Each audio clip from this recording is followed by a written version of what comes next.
Há coisas que precisamos medir constantemente. Por exemplo, o nível de combustível de um veículo. Consegue imaginar um carro sem um indicador de combustível? Se apagaria a qualquer momento. E um celular sem medidor de nível de bateria? Ele seria descarregado de repente. Exatamente. Agora vamos usar a nossa imaginação por um momento e pensar num dispositivo que mede o poder espiritual de cada pessoa. De fato, em algumas séries de ficção, existem medidores semelhantes. O que é que se poderia fazer com um aparelho destes? Medir o poder do pastor, dos diáconos e diaconisas, dos jovens. Bem, graças a Deus não existe tal aparelho. E se existisse, não deveria ser usado para medir o poder espiritual dos outros, mas o nosso próprio poder espiritual, para que percebêssemos a necessidade de nos ligarmos diariamente à nossa verdadeira fonte de poder, Jesus Cristo. Escola Sabatina Like apresenta a série Efésios, uma carta escrita atrás das grades. Terceira lição: o poder do Jesus exaltado. Voltemos à realidade. Não existe um dispositivo para medir o poder espiritual das pessoas. No entanto, o apóstolo Paulo, na carta aos Efésios, nos fala dessa fonte de poder que está disponível para cada um de nós. Quão incomparável é a grandeza do seu poder em favor daqueles que creem. Esse poder é a grande e eficaz força que Deus exerceu em Cristo quando o ressuscitou dos mortos e o assentou à sua direita nos céus. Escutem bem, todos nós precisamos desse poder, dessa força grande e eficaz que Deus tem à disposição da sua igreja. Por quê? Porque a nossa luta não é contra seres humanos, mas contra poderes, contra autoridades, contra poderes que dominam este mundo de trevas, contra forças espirituais malignas nas regiões celestiais. Por isso, a pergunta desta semana é: como é que podemos atingir níveis elevados de poder espiritual? Em primeiro lugar, através da oração. Em Efésios 1, 15 e 16, Paulo assegura aos seus irmãos efésios que ora por eles e agradece a Deus pelas notícias que recebe. Desde que ouvi falar da fé que vocês têm no Senhor Jesus e do amor que demonstram para com todos os santos, não deixo de dar graças por vocês, mencionando-os em minhas orações. Tíquico, representante de Paulo para os efésios, deveria manter o apóstolo informado. Eu relatava a Paulo sobre o estado espiritual da igreja em Éfeso. Ele sempre se interessou por eles, estava sempre orando por eles. Definitivamente, Pablo acreditava no poder da oração. E também, definitivamente, as suas orações não eram uma série de queixas e lamentações. Eram orações de ação de graças. Onde estava Paulo quando escreveu Efésios? Numa prisão em Roma. E o que é que ele diz sobre as suas orações? Eram para se queixar da sua situação? Não, foi para agradecer a Deus. Lembram-se de outra ocasião em que Paulo, enquanto estava na prisão, cantava hinos e dava graças a Deus. Na prisão de Filipos, junto com Silas. Repararam nisso? Às vezes, nosso tom padrão na oração pode ser queixoso, lamentando esse desafio ou esse problema. Mas as resenhas da oração de Paulo em Efésios sugerem que a ação de graças é a língua materna da oração. E quando ele diz que nunca parou de agradecer, é porque estava constantemente agradecendo. Ouçam bem, quando Paulo nos convida a orar sem cessar, é porque ele conhecia em primeira mão uma fórmula matemática de proporcionalidade direta. Muita oração, muita força. Lucas, o seu companheiro de viagem, sabia disso perfeitamente. Paulo orava o tempo todo. Ele acreditava no poder da oração. Um dia, enquanto pregava em Troade, um jovem chamado Eutico, que estava sentado em uma janela, adormeceu, caiu do terceiro andar e foi recolhido morto. Paulo orou, o abraçou e o rapaz ressuscitou. Por isso, querem que o vosso medidor espiritual mostre níveis elevados de poder? Orem. Em segundo lugar, recebendo o Espírito Santo. Ao mencionar sua oração, Paulo não apenas diz aos Efésios que agradece a Deus por eles, mas também pede por eles. Mas o que ele pede?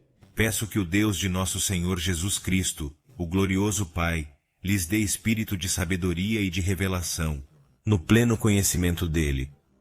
Reparam? Paulo ora para que os efésios e nós, a Igreja de Cristo, recebamos sabedoria do Espírito Santo para conhecermos melhor a Deus. Ele ora para que sejamos iluminados para entender 3 coisas: a fim de que vocês conheçam a esperança para a qual ele os chamou. Paulo ora para que o Espírito Santo nos ajude a ver com os olhos da fé o futuro glorioso que Deus preparou para nós. A riqueza de sua gloriosa herança entre os santos. Paulo quer que o Espírito Santo nos revele que nós não só possuímos uma herança de Deus, mas que somos a herança de Deus. Em outras palavras, ele quer que compreendamos o nosso valor para Deus e a incomparável grandeza do seu poder para conosco, os que cremos. Paulo ora para que o Espírito Santo nos faça entender que o poder que Deus nos oferece é simplesmente incomparável. Acreditem em mim, quando Paulo fala do Espírito Santo, não o faz para fazer pregações. Ele o faz porque conhecia o poder de um cristão cheio do Espírito. O Dr. Lucas conta no livro de Atos várias histórias de Paulo sendo cheio do Espírito Santo.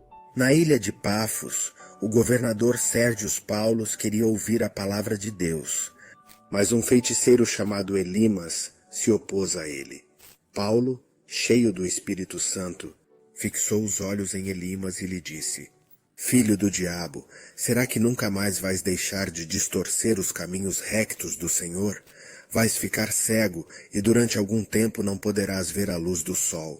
De imediato a sombra e a escuridão caíram sobre ele. Isso está claro? Se quiser que seu medidor espiritual mostre altos níveis de poder, receba o Espírito Santo. E, em terceiro lugar, experimentar o poder de Cristo.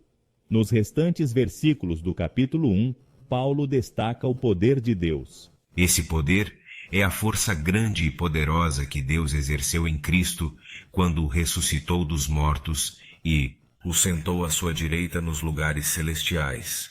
Quais são os 2 eventos que Paulo destaca como as maiores evidências do poder de Deus? A ressurreição de Jesus e a sua exaltação no trono celestial. É isso mesmo. A ressurreição de Cristo é um sinal do grande poder de Deus. E sabem qual é a melhor coisa? Que Deus promete o mesmo poder para seus filhos. Quando Cristo voltar, todos aqueles que dormiram nele serão ressuscitados e viveremos com Deus por toda a eternidade. E a exaltação de Cristo é um acontecimento de tal poder que o salmista David, no 110º Salmo, já o tinha descrito. O Senhor disse ao meu Senhor: Senta-te à minha direita, até que eu ponha os teus inimigos por escabelo dos teus pés, para que o Senhor estenda de Sião a força do teu cetro. E da mesma forma, sabes qual é a melhor coisa? Que Deus nos promete reinar com Cristo, sentados no seu trono. Já repararam nisso? Porque Cristo ressuscitou, nós ressuscitaremos. Porque Cristo reina, nós reinaremos. Isso significa que o poder de Deus está disponível para nós.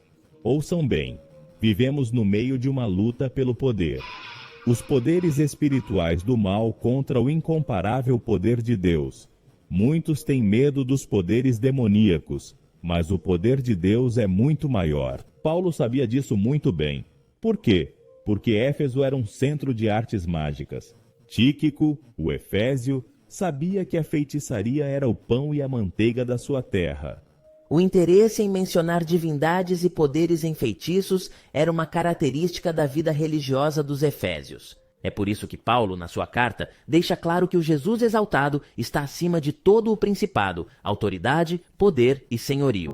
Amigos e irmãos, é verdade que não existe um instrumento para medir o nosso nível de poder espiritual, mas se fizermos como Paulo nos diz, não precisamos de nenhum. Só precisamos de orar como Paulo orava, receber o Espírito Santo como Paulo recebeu e experimentar o poder de Cristo como Paulo experimentou. Portanto, o nosso poder espiritual não será visto num aparelho, mas será visto em cada uma das nossas vidas. Teremos uma vida poderosa, uma família poderosa, uma igreja poderosa. Finalmente, meus irmãos e irmãs, sede fortes no Senhor e na força do seu poder. A Escola Sabatina Like convida-vos a continuar a estudar juntos a série Efésios, uma carta escrita atrás das grades. Lembrem-se que a Escola Sabatina Like está agora disponível em inglês e português. Procure os novos canais e nos ajude a pregar o Evangelho em todo o mundo. Lembre-se de que juntos podemos crescer mais.